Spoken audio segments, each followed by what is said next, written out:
മനസ്സിലാക്കുമ്പോൾ എന്തിനാണ് അവനെ നമ്മൾ ഭയപ്പെടുന്നത്, നമ്മെ തന്നെ ഭയപ്പെടുന്നത്? അവന്റെ സ്നേഹം മനുഷ്യരുടെ പക്കലും നമ്മെ ധൈര്യമുള്ളവരാക്കേണ്ടതാണ്. ഞാൻ പറയുന്നത് വിശ്വസിക്കൂ.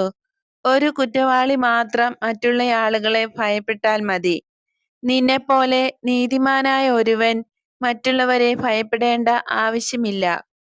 ആൻഡ്രൂ വിവരണനാകുന്നു, എന്നാൽ ഒന്നും പറയുന്നില്ല.